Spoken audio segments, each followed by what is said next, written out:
Dalam sebuah penelitian yang diadakan di tahun 2019, ada sekitar 400 orang yang mengikuti sebuah tes yang unik. Di tes pertama, peserta diberikan beberapa soal yang berisi dua huruf kuno. Mereka disuruh untuk menebak kira-kira huruf kuno yang mana saja yang melambangkan hewan. Setelah itu, mereka disuruh untuk istirahat sejenak. Setelah istirahat, diadakan tes kedua, mereka diberikan soal dengan huruf kuno yang sama, namun dengan urutan yang diacak, dan mereka disuruh untuk menebak kira-kira mana saja yang melambangkan benda mati. Hal yang membuat tes ini unik adalah, sebenarnya jawaban peserta di tes yang pertama semuanya dianggap benar, dan jawaban dari tes pertama tadi diambil untuk menentukan hasil tes yang kedua dari masing-masing peserta, karena semua huruf kunonya sama, hanya diacak saja. Selain itu, untuk penelitian, peserta secara rahasia dibagi menjadi dua kelompok. Di mana kelompok pertama akan diberitahu ketika istirahat bahwa jawaban mereka di tes pertama benar. Dan kelompok kedua akan diberitahu bahwa jawaban mereka di tes pertama salah, walaupun sebenarnya tidak ada yang salah di tes pertama. Itu berarti setelah tes pertama, sebenarnya semua peserta mempunyai skor yang sama, karena semua jawaban dianggap benar. Barulah di tes yang kedua, mereka benar-benar dinilai. Setelah semua peserta selesai mengerjakan tes yang kedua, hasilnya mengatakan bahwa kelompok peserta yang diberitahu bahwa jawaban mereka benar di tes pertama, menduduki peringkat-peringkat atas untuk penilaian tes kedua. Dan kelompok yang diberitahu bahwa jawaban mereka salah di tes pertama, menempati peringkat-peringkat bawah untuk penilaian tes kedua. Orang kadang mengatakan, belajarlah dari kegagalan. Yang berarti bahwa kegagalan merupakan salah satu proses menuju keberhasilan. Namun belajar dari kegagalan bukanlah sesuatu yang mudah, terutama apabila kegagalan-kegagalan tersebut melemahkan semangat kita, menjadi beban pikiran, atau menjadi suatu yang membuat kita pusing tujuh keliling. Jadi, hal apa yang sebenarnya bisa membuat kegagalan kita menjadi suatu keberhasilan?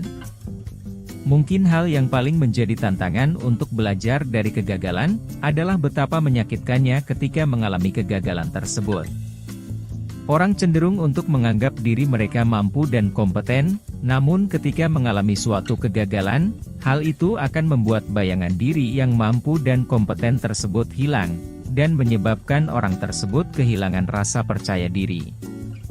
Dalam sebuah survei yang diadakan setelah tes huruf kuno tadi dengan peserta yang sama, peserta dalam kelompok yang jawabannya salah, menunjukkan tingkat kepercayaan diri yang lebih rendah setelah berpartisipasi dalam tes tersebut. Terkadang kita pikir mudah untuk mengabaikan rasa sakit tersebut, dan menganggapnya sebagai hal yang sementara. Namun beberapa penelitian menemukan bahwa ketika orang merasa kehilangan percaya diri atau merasa diri mereka tidak kompeten, otak mereka berhenti untuk memproses informasi baru. Hal ini menunjukkan bahwa apabila Anda mulai merasa tidak percaya diri, kemampuan belajar Anda juga akan ikut terhambat.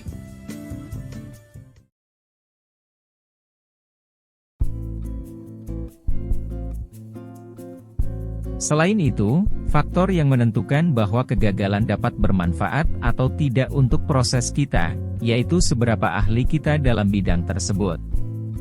Dalam sebuah penelitian pada tahun 2011, peneliti mensurvei sekelompok pelajar di Amerika yang terdaftar dalam kursus bahasa Perancis untuk pemula dan lanjutan.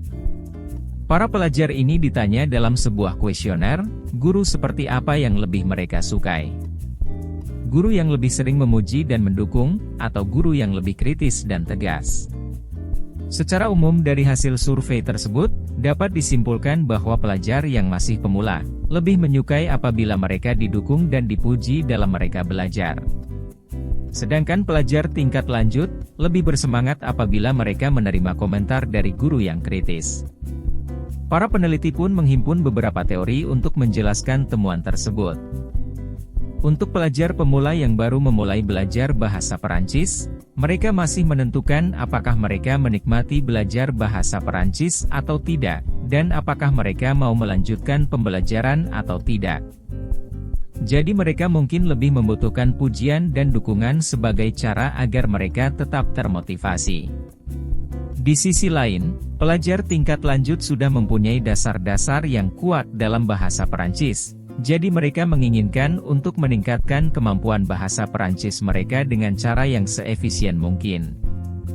Dalam menguasai bahasa Perancis pun pasti memberikan cukup banyak kegagalan dalam prosesnya, jadi pelajar tingkat lanjut secara alami mempunyai toleransi yang lebih tinggi dalam menghadapi kegagalan. Namun, entah kita seorang yang ahli atau pemula, biasanya kita akan lebih mudah belajar dari kesuksesan daripada belajar dari kegagalan. Seperti misalnya, bayangkan Anda mendapatkan nilai yang bagus dalam sebuah ujian tertulis yang Anda kerjakan.